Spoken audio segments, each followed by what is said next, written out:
오늘 설교의 제목은 내 편이신 하나님 감사합니다입니다. 내 편이신 하나님 감사합니다. 여러분, 운동 경기를 하면 편을 나눕니다. 그 이유가 무엇입니까? 편을 나눠서 2개 이상의 팀이 되어야지만 어떤 경기든 시합이 진행되기 때문이죠. 그 가운데 이 편을 나누는 방법은 다양한데 방법도 다양한 만큼 구호도 다양합니다. 예를 들어 저는 어렸을 때부터 손바닥을 뒤집는 방법으로 편을 나눌 때 구호를 댄디라고 이렇게 했는데, 어떤 곳에서는 뒤집어라 엎어라, 어떤 곳은 뭐 대댄지, 이렇게 하나의 방법에서 다양한 구호가 있다는 것을 저는 얼마 전에 알았습니다. 여러분들은 어떤 구호를 사용하십니까? 그런데 구호도 중요하지만 무엇보다 각 사람들 마음에는 이 사람이 우리 편이 되었으면 좋겠다라는 생각을 하면서 편을 짜게 됩니다. 내가 이기면 누구를 제일 먼저 뽑아야지 하는 마음이 편을 짜기 전부터 존재하고 있습니다. 특별히 반드시 이겨야 되는 경기라면 더더욱 내 편에 이득이 되는 사람을 뽑으려고 하지, 이 사람이 내 편에 있으면 절대 이길 수 없다라고 생각하는 그 사람을 뽑으려고 하지 않습니다. 운동을 하든 내기를 하든 그 종목에 최적화되고 베테랑인 사람을 내 편으로 끌어들이고 그 사람이 내 편이 되었을 때 이 상황은 이 사람 때문에 내가 이긴 거나 다름없어 라고 느끼는 안도감은 이루 말할 수 없습니다. 이처럼 내가 누구의 편에 서는 것도 중요하지만 누가 내 편이 되는 것도 굉장히 중요합니다. 누가 내 편이 될 것인가, 혹은 나는 누구 편에 설 것인가를 선택하는 것은 우리의 전체 삶에 있어서 중요한 문제 중에 하나입니다.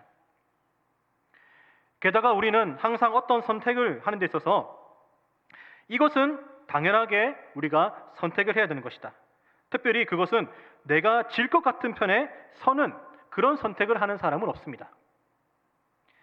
승리가 보장되어 있는 강력한 리더를 따라 그 사람 편에 서고자 하는 것은 집단에 속한 모든 사람들의 공통적인 생각이며 행동이죠. 하지만 언제나 이길 것만 같은 그런 내 편도, 항상 승리만을 가져다 줄 것 같은 그 사람도 항상 100%의 승리를 가져다 줄 수만은 없는 반전의 상황에 봉착하고 맙니다. 당연히 이길 것만 같은 상황도 가끔은 패배로 이어질 때가 있기 때문이죠. 그것은 이 세상에는 항상 승리가 보장된 그 어떤 사람도 단체도 결과물도 없기 때문입니다. 여러분, 한 예로 스포츠 경기를 보시더라도 분명히 데이터상으로는 이길 수밖에 없는 막강한 전력과 선수를 보유하여 당연히 이긴다라고 생각했지만 때로는 그 경기 결과가 패배로 이어지는 상황을 우리는 보곤 하죠.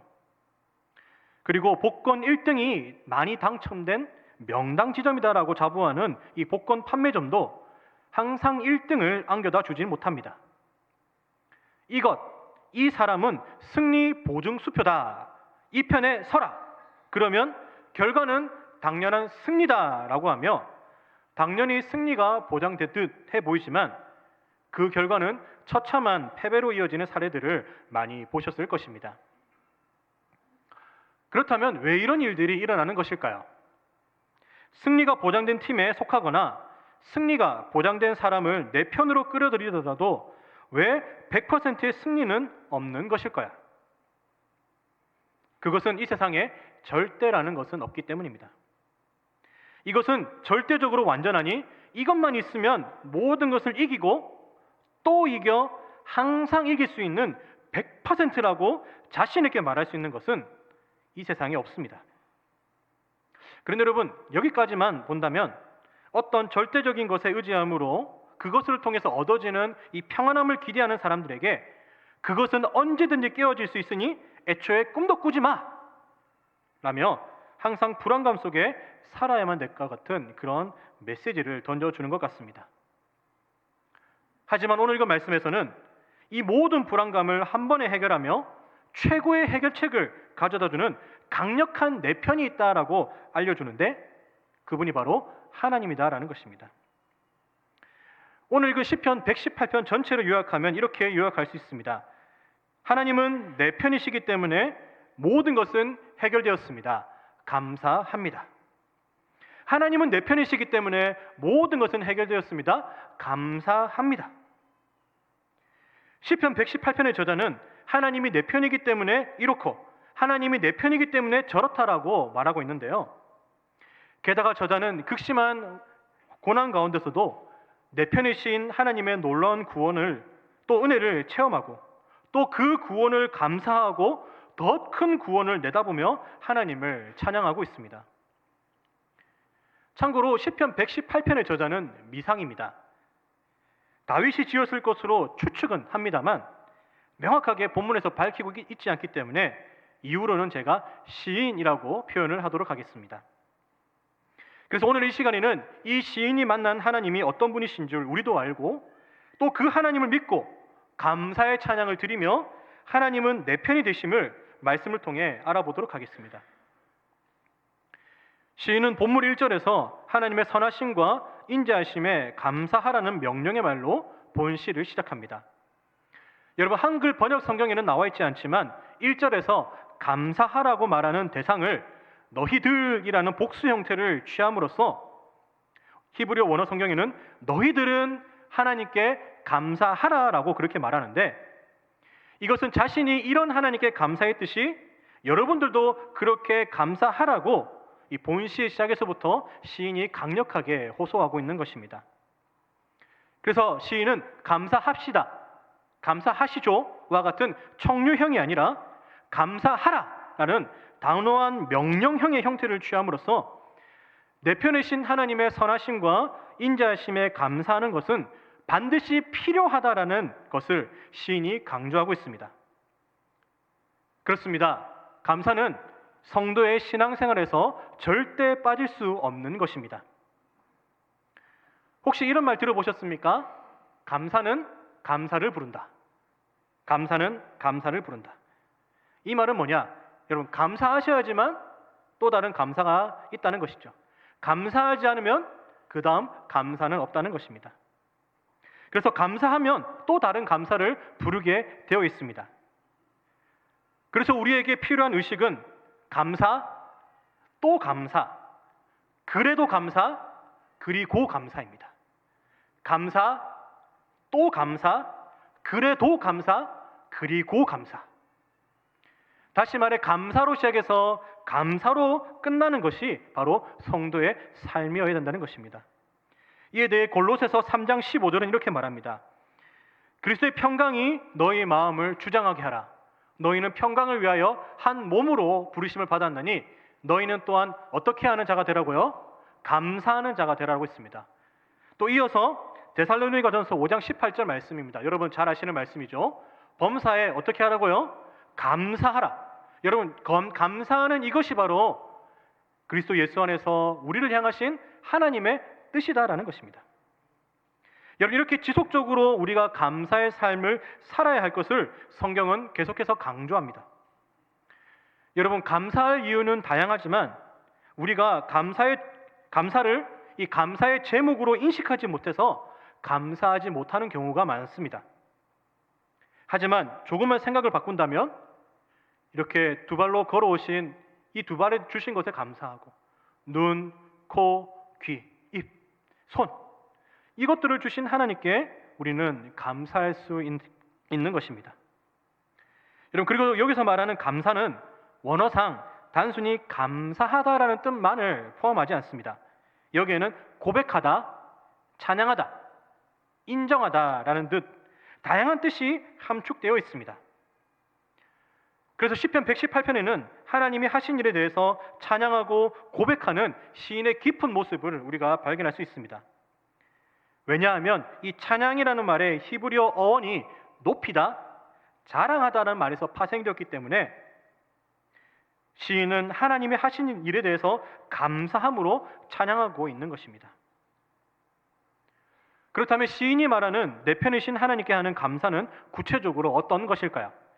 시인은 1절과 끝절인 29절에서 이렇게 말합니다. 하나님의 선하시며 인자하심에 대해서 감사하다라고 반복합니다. 여기서 하나님이 어떤 분이신지 하나님의 성품 두 가지가 발견이 되는데, 그것은 첫 번째, 하나님은 선하시다는 것과 두 번째, 하나님은 인자하시다는 것입니다. 그렇습니다. 시인은 본문을 통해 첫 번째로 선하신 하나님께 감사했습니다. 선하신 하나님께 감사했습니다. 여러분, 선하다로 번역된 히브리어 토브는 단순히 이 도덕적인 선만을 나타내는 것이 아닙니다. 여기에는 감정적인 만족과 어떤 물건이나 결과물의 형상이나 내용에 대한 만족 등 모든 면에 있어서 최상의 상태에 있음을 나타내는 표현이 바로 선하다라는 그런 표현입니다. 그래서 시인은 하나님의 선하심이 선택하신 자녀들에게 언제 어디서나 한결같음을 이스라엘, 아론, 여호와를 경외하는 자라는 이 한정적인 표현을 2절에서 4절에 걸쳐서 사용하고 있지만 이 말씀을 읽는 모든 사람에게 해당되도록 포괄적으로 접근하고 있습니다. 물론 하나님께는 선한 것만 있지 않습니다.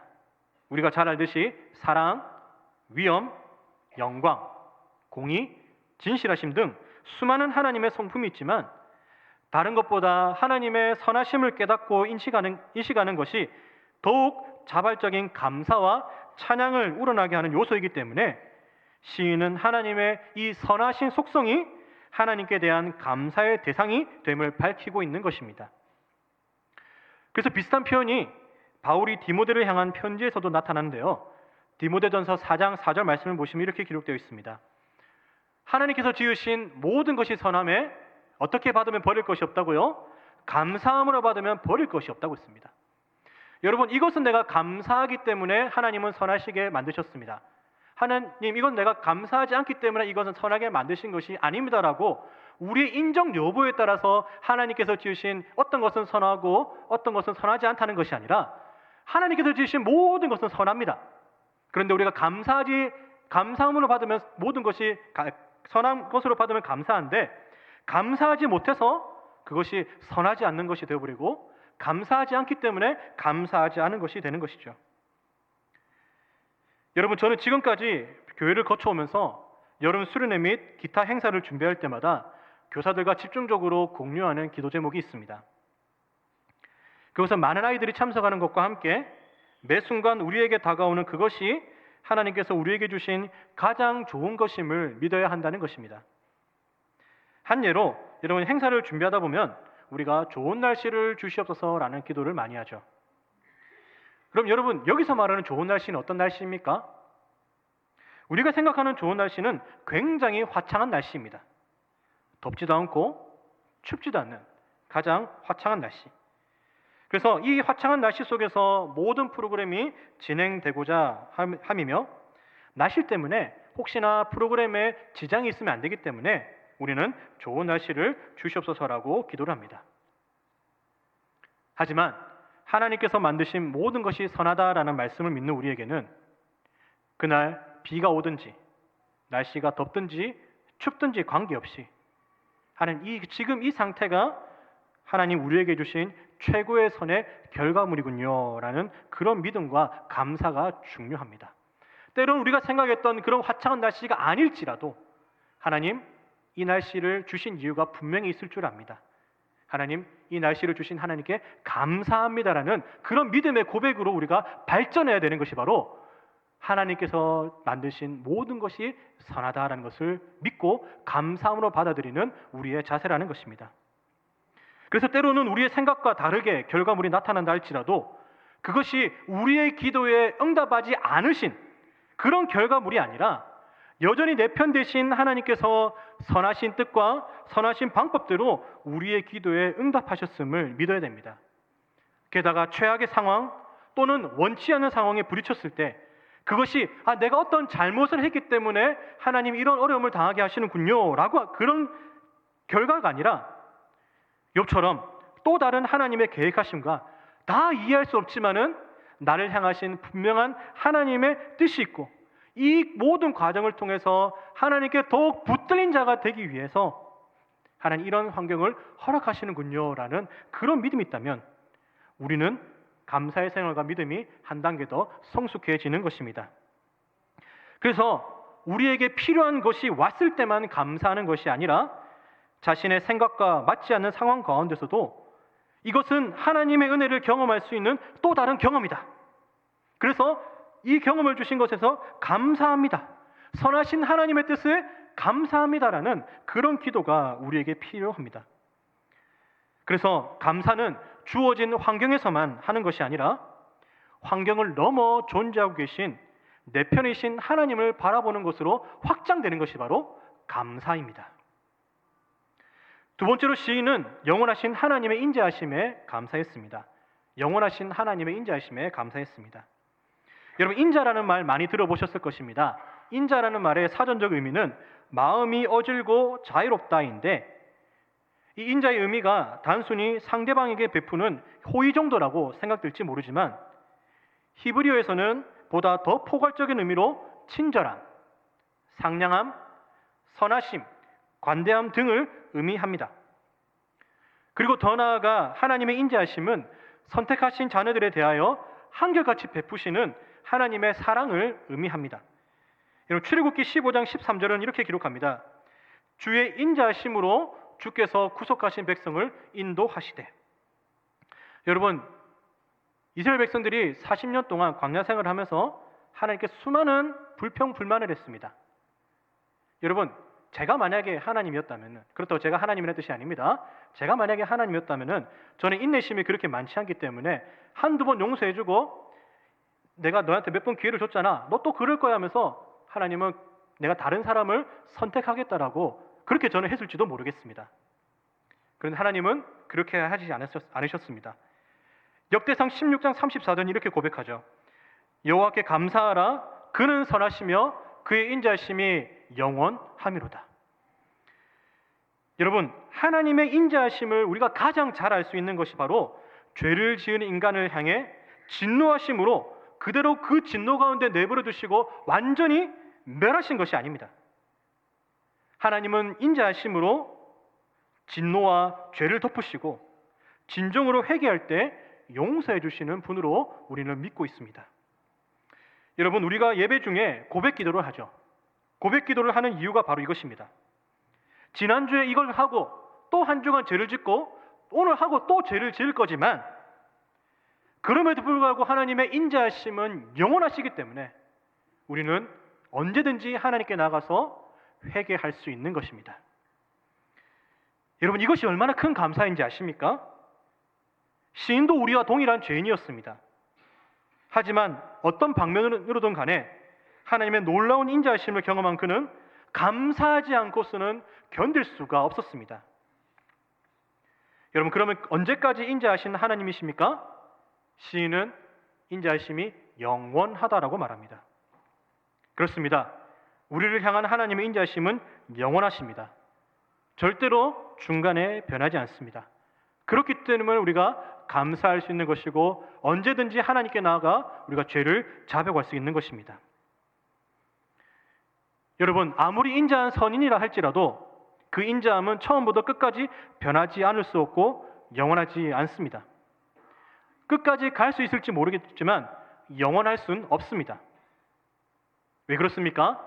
인간관계에서 느끼는 배신과 좌절, 그리고 무엇보다 죽음이라는 넘을 수 없는 벽 때문에 어떻게든지 서로의 관계를 갈라놓기 때문에 영원할 수가 없습니다. 하지만 내 편이신 하나님의 인자하심은 영원하십니다. 그분은 졸지도 않으시고 주무시지도 않습니다. 이전에 계셨고 오늘도 계시며 내일도 계시고 영원토록 계실 것이기 때문입니다. 시인은 이 시를 짓기까지 어떤 삶을 살아왔는지 우리가 알 수 없습니다. 하지만 극한의 고난과 어려움 속에서도 하나님을 붙들 수 있고 듣는 이들로 하여금 감사하라고 단호하게 명령할 수 있는 이유는 하나님의 선하심과 인자하심이 영원하다는 것을 그가 살아오면서 가장 많이 느끼고 체험했다라는 것입니다. 세상에 있는 그 어떤 것도 변할지 모르지만 적어도 하나님만큼은 변하시지 않는다. 여러분, 이것을 삶의 최정점에서 그는 고백하고 있는 것입니다. 앞서 말씀드렸듯이 하나님의 인자하심과 선하심만이 하나님의 성품이 다가 아닙니다. 하지만 시인이 느꼈던 그 하나님을 우리도 알고 가슴속에 되새기기 위해서 이 말씀을 드리고 있습니다. 여러분들은 하나님의 선하시고 인자하심이 영원하심을 믿으십니까? 그 하나님께 감사하는 삶을 사시기 바랍니다. 하나님의 인자하심에 대해 종교개혁자 존 칼빈은 이렇게 말합니다. 하나님의 영광이 하나님의 권능이나 공의 가운데 나타나기는 하지만 우리가 하나님의 인자하심을 먼저 맛보지 않고는 결코 자발적으로 진심으로 하나님을 찬양할 수 없다. 이 말이 무엇입니까? 여러분들이 하나님께 찬양하는 그 모든 전제에는 하나님의 인자하심을 여러분들이 먼저 맛보고 먼저 고백하셨기 때문에 여러분들이 자유함으로 이렇게 하나님께 찬양을 드릴 수 있는 것입니다. 그래서 시인은 시편 118편의 처음과 마지막 절을 동일한 말씀으로 기록했던 것입니다. 여호와께 감사하라. 그는 선하시며 그의 인자하심이 영원함이로다. 이것을 통해 하나님께 감사를 드려야 되는 이유가 있다면 내 편이신 하나님의 영원하신 인자하심에 있다라는 것이었습니다. 이렇게 하나님께 대한 감사와 찬양을 한 시인은 왜 그렇게밖에 할 수 없는지 계속해서 5절 이하의 말씀을 통해 자세히 설명합니다. 오늘 우리가 시편 118편을 다 읽진 않았지만 시인은 자신이 처한 고통 속에서도 하나님의 하나님 되심을 굳게 믿고 있음을 우리가 발견할 수 있습니다. 고통 속에서도 하나님의 하나님 되심을 가장 명확하게 신뢰할 수 있는 근거가 무엇이라고 했습니까? 6절에서 7절에서 이렇게 말합니다. 여호와는 내 편이시라. 내가 두려워하지 아니하리니 사람이 내게 어찌할까? 여호와께서 내 편이 되사 나를 돕는 자들 중에 계시니 그러므로 나를 미워하는 자들에게 보응하시는 것을 내가 보리로다. 여러분, 하나님이 내 편이시기 때문에 시인은 내가 사람도 나라도 상황도 두려워하지 않는다라고 고백하고 있는 것입니다. 여러분, 5절에서 나타나듯이 시인은 알게 모를 고통 중에 있었던 것으로 보입니다. 하지만 고통스러운 상황 가운데서도 하나님이 내 편이신 걸 안 이상 더 이상 두려움은 없다라고 담대하게 고백을 합니다. 왜냐하면 내 편이신 하나님께서 모든 것을 해결해 주셨다라는 것을 시편 118편을 통해 자신이 살면서 경험한 하나님을 고백하고 있기 때문입니다. 우리는 막강한 힘과 영향력을 가진 사람이 내 편이 되었을 때 가슴 한켠에 있었던 이 불안감은 어느샌가 사라지고 없는 것을 발견할 때가 있습니다. 이 사람은 내 편이다라는 그 이유 하나만으로 모든 것이 해결된 것처럼 안도감이 생기기 때문입니다. 실제로 그 사람이 내가 하지 못한 것을 해결해 줄 때도 있습니다. 한 사람 혹은 이 한 사람의 영향력이 이렇게 큰데 하물며 그들보다 더 크시고 더 전능하시며 더 선하시고 인자하심이 영원하신 하나님께서 내 편이 되셨는데 더 이상 두려워하고만 있을 수 없다라는 것이 오늘도 이 말씀을 읽고 있는 저와 여러분들에게 시인이 하고 싶은 메시지이며 나아가 이 시인을 통해 우리에게 말씀하시는 하나님의 메시지라는 것입니다. 사랑하는 성도 여러분, 여러분들께서는 고통 중에 계실 때 누구 편에 서십니까? 아니, 누구를 내 편으로 끌어들이십니까? 그 상황을 극복하기 위해서 여러 방법을 동원해야 되는 것은 당연합니다. 아무것도 하지 않고 멍하게 앉아만 있는 것은 문제를 해결하는 데 아무런 도움이 되지 않습니다. 문제를 해결하기 위한 행동이 중요하지 않다라는 것을 말하는 것이 아니라 무엇에 우리가 최우선 순위를 두어야 되는 것에 대해서 저는 말씀드리고자 하는 것입니다. 적어도 이 시인은 최우선 순위로 하나님을 찾았습니다. 여러분 5절 말씀을 보시면 내가 고통 중에 여호와께 부르짖었더니 라고 했습니다. 여러분 고통 중에라는 말은 처음, 중간, 끝을 말할 때의 이 중간을 말하는 것이 아니라 고통을 겪고 있는 바로 그때, 고통을 겪고 있는 바로 그때 하나님께 부르짖었다라는 것입니다. 그럴 때 7절 말씀처럼 하나님께서 나를 돕는 자들 중에 계심으로 나를 실제로 도와주시는 분으로 임하는 것을 보았다라는 것이죠. 다시 말해 자신을 도와줄 수 있는 사람은 주변에 많이 있지만 그들보다 더 크게 나를 도와주시는 분, 확실하게 도와주시는 분은 바로 하나님이다라는 것이었습니다. 언제 끝날지 모르는 고통 가운데서 최우선으로 생각난 분은 나에게 선하심과 영원한 인자하심으로 다가온 하나님이었던 것입니다. 시인이 얼마나 고통스러웠는지 모르지만 자신이 처한 암담한 현실 가운데서 인간적인 방법을 모색한 것이 아니라 이전까지 경험한 하나님을 생각하며 그 하나님께 부르짖었다는 것에 우리는 주목해야 됩니다. 이것은 단지 과거에 있었던 자신의 행실에 대한 고백적 그런 의미만이 아니라 이 시편을 읽고 있는 성도들에게 위기 앞에서 어떻게 대처해야 되며 무엇이 우리의 최우선 순위인지를 분명히 알아야 된다라는 그런 의미도 함께 지니고 있습니다. 여러분, 이 시인이 하나님께 부르짖을 때 어떤 결과가 임했습니까? 하나님께서 응답하셨습니다. 하나님께서 내 기도에 응답하시기 전부터 하나님에 대해서 우리는 많이 알고 있습니다. 그런데 기도에 응답해 주신 그 순간 더 명확하게 우리가 아는 것은 하나님은 내 편이시기 때문에 나의 기도에 응답하신다라는 그런 믿음이라는 것이죠. 그렇습니다. 내 편이 된 사람은 내 말에 귀를 기울입니다. 상대방의 말도 신경을 쓰겠지만 최우선적으로 고려하는 것은 내 말입니다. 하나님도 마찬가지십니다. 하나님은 믿는 모두의 하나님이 되시기도 하지만 최우선적으로는 하나님은 나의 하나님이십니다. 그렇다고 다른 분들의 기도를 신경 쓰지 않는다는 것이 아니라 그만큼 하나님은 나와 1대1의 친밀한 관계 속에서 나와 교제하기 원하신다라는 것입니다. 시인은 하나님과의 친밀한 교제 가운데서 부어주시는 하나님의 선하심과 인자하심의 은혜를 경험했고 그 결과로 28절에서 주는 나의 하나님이십니다라는 고백을 하게 되었습니다. 하나님이 나의 하나님이 되신다라는 이 놀라운 고백은 그냥 나온 것이 아닙니다. 고난이라는 큰 과정을 겪었기 때문이죠. 하지만 고난에서 끝나는 것이 아니라 내 편이신 하나님께서 언제나 나와 함께 하시고 그 고난을 이길 수 있는 힘을 주시기 때문에 우리는 다시 일어나 목표를 향해 달려갈 수가 있습니다. 그래서 믿음의 사람은 과정이 힘들다고 해서 이 과정이 곧 결과다라고 섣불리 단정지어 포기하지 않습니다. 과정이 힘들더라도 끝까지 포기하지 않고 결과로까지 이끌고 나갑니다. 그런데 나 혼자 합니까? 아닙니다. 내 편이신 하나님과 끝까지 함께 가기 때문에 이것은 가능하게 되는 것입니다. 6절에 나타난 하나님은 내 편이십니다라는 말을 좀 더 원어에 가깝게 해석을 하면 하나님은 나를 위하신다가 됩니다. 하나님은 나를 위하신다. 그래서 NASB라는 영문 번역 성경에서는 이렇게 번역을 합니다. The Lord is for me. 하나님은 나를 위하신다. 여러분, 하나님이 나를 위하고 계신다는 것은 놀라운 일이 아닐 수가 없습니다.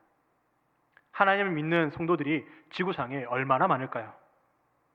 수많은 사람들의 부르짖음이 있더라도 나를 위하시는 내 편이신 하나님은 내 부르짖음에 귀를 기울여 응답하신다는 것, 알면 알수록 우리는 감사한 일이 아닐 수가 없습니다. 제가 참 좋아하는 표현이 하나 있습니다. 학창시절 때 어떤 목사님께 들었던 표현인데 정말 오랜 시간이 지나도 잊혀지지 않는 그런 표현입니다. 그것은 넓은 백사장 어딘가에 쌀 한 톨을 떨어뜨리더라도 하나님은 찾아내신다라는 것이었습니다. 여러분, 넓은 백사장에 쌀 한 톨 숨겨놓으면 찾으실 수 있겠습니까? 물론 찾으시겠죠. 그런데 오랜 시간이 걸리거나 사실 거의 불가능합니다. 하지만 쌀 한 톨과 같은 특출나지 않는 존재가 나라고 할지라도 택함받은 하나님의 자녀인 나라면 수많은 사람들 가운데서도 하나님은 능히 찾으시고 나의 작은 신음에도 응답하실 분이다라는 것이었습니다. 왜 그렇습니까? 하나님은 내 편이시기 때문입니다. 한번 선택하신 우리를 절대로 버리지 않으십니다. 무엇보다 시인이 고백한 대로 하나님이 내 편으로 계시는 이상 나를 해하려고 덤벼드는 그 대적들의 공격은 번번이 실패하게 될 것입니다. 혹여 그들의 공격이 성공했다 하더라도 나를 절대로 떠나지 않으시고 나를 위해 하시는 내 편이신 하나님께서 나를 도와주심으로 그들을 이기게 될 것입니다. 그래서 혹시 지금 이 순간에도 고통 가운데 계시면서 남모를 눈물을 흘리시고 계시는 분이 계시다면 다시 한번 이 말씀을 깊이 묵상하시기 바랍니다. 하나님은 내 편이십니다. 하나님은 나를 위하십니다. 이 말 한마디가 지금 당장 모든 것을 변화시킬 수는 없을지라도 지금 당장 모든 것을 변화시킬 수 있다는 믿음을 가지게 해줄 것이고 그 믿음으로 인한 행동이 그 상황을 변화시키게 될 것입니다. 사랑하는 성도 여러분, 모든 행동에 앞서 최우선 순위로 하나님을 생각하고 그분에게 부르짖을 때 하나님은 여러분들의 기도에 응답하실 것입니다. 아니, 응답하십니다. 흔들리지 않고 변하지 않고 영원까지 우리와 함께 하시는, 나를 위해 하시는 내 편이신 하나님을 오늘도 내일도 그리고 평생을 찾으시기 바랍니다. 그럴 때 우리의 삶에는 더욱 풍성한 감사의 제목들이 넘치게 될 것입니다. 하나님이 내 삶의 주권을 가지시게 되는 삶은 내가 하나님의 편에 섰을 때 비로소 시작되는 것입니다. 하나님께서 내 편이 되셨는데도 불구하고 여전히 하나님이 아닌 다른 편에 서려고 하십니까? 괜찮습니다. 그렇더라도 하나님은 여전히 우리를 향해 그 얼굴을 돌리시고 영원하신 인자하심으로 다시 한번 하나님의 편에 서기를 원하시고 기다리고 계십니다. 그래서 항상 우리에게 좋은 것을 주시는 선하신 하나님, 영원토록 인자하심을 베푸시는 그 하나님께 우리가 날마다 감사하며 살아가는, 그리고 이 시인의 고백이 동일한 우리의 고백이 되기를 간절히 바랍니다.